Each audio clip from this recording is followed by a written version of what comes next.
लक्ष्मी पांचाल स्वागत करती हूं आपका JTV भारत में। आइए रुक करते हैं आज के मुख्य समाचारों की ओर।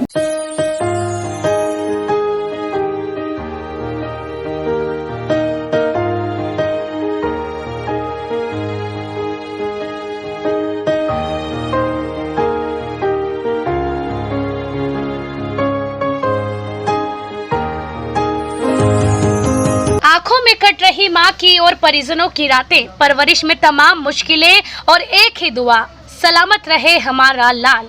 यूं तो हर मां के लिए बच्चे को जन्म देना और उसकी परवरिश करना सहज नहीं होता, लेकिन जावरा की एक मां को एक बेटे को पालने में दोहरी परेशानी हो रही है।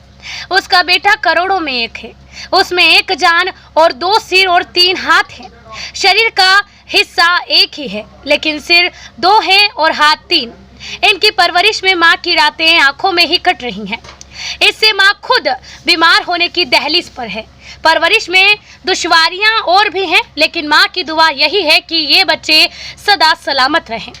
रतलाम जिला अस्पताल में 28 मार्च को 2 मुंह और 3 हाथ वाले बच्चे का जन्म हुआ था। 2 सिर एक जान वाले इस बच्चे के स्वास्थ्य और परवरिश को लेकर आप क्या सोचते हैं? मेडिकल साइंस की भाषा में इसे डाइसेफ्लस कहते हैं। इस असामान्य बच्चे का जन्म इसी साल 28 मार्च को जावरा के ऑटो चालक सोहेल के घर में हुआ है।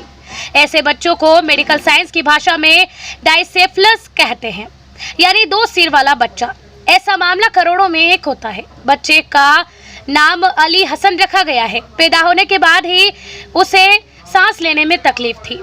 अली हसन का इलाज 22 दिन तक इंदौर में चला। हाल ही में उसे डिस्चार्ज किया गया है। हालांकि वह पूरी तरह स्वस्थ नहीं है। एक रोता है तो दूसरा शांत रहता है। बच्चे की मां शाहीन बताती हैं कि बच्चे के एक चेहरे पर रुलाई होती है तो दूसरे पर शांति। एक चेहरे के आंसू थम जाते हैं तो दूसरे के चेहरे से आंसू आने लगते हैं। इस तरह वह रात भर रोता है। इसे संभालना मुश्किल है। रात भर जागकर देखभाल करना पड़ती है, लेकिन जब शांत रहता है तो बहुत ही प्यारा लगता है। उसके साइज के कपड़े भी नहीं मिलते, जैसे तैसे कपड़े से ढक कर रखते हैं। अब भी पूरी तरह बच्चा स्वस्थ नहीं है। बच्चे के नाना शहजाद ने बताया कि उसकी तबीयत अब भी पूरी तरह ठीक नहीं है। उसका पेट साफ नहीं हो पा रहा है, पूरी रात इसी में हो जाती है। कभी वह दोनों मुंह एक साथ हिलाता है तो हम डर कर दुआ मांगने लग जाते हैं। कभी एक मुंह रोता है तो कभी दूसरा। अचानक हाथ भी मुंह की तरफ ले जाता है तो हमें रोकना पड़ता है। इसे बचाने में हमने कोई कसर नहीं छोड़ी। 22 दिन तक इंदौर में रहे। रूटीन ट्रीटमेंट के अलावा कुछ खास नहीं हुआ। वहां से अचानक डिस्चार्ज कर दिया गया। आगे के उपचार के बारे में पूछा तो डॉक्टरों से हमें सही मार्गदर्शन नहीं मिला। ऐसा लगता है कि डॉक्टर रिस्क नहीं लेना चाहते। हमें ऊपर वाले पर भरोसा है और वही इसकी सांसें चला रहा है। इंदौर की रिपोर्ट के आधार पर उपचार देंगे। रतलाम जिला चिकित्सालय के SNCU प्रभारी डॉक्टर नवेद कुरैशी ने बताया कि बच्चे के जिंदा रहने के चांस कम थे।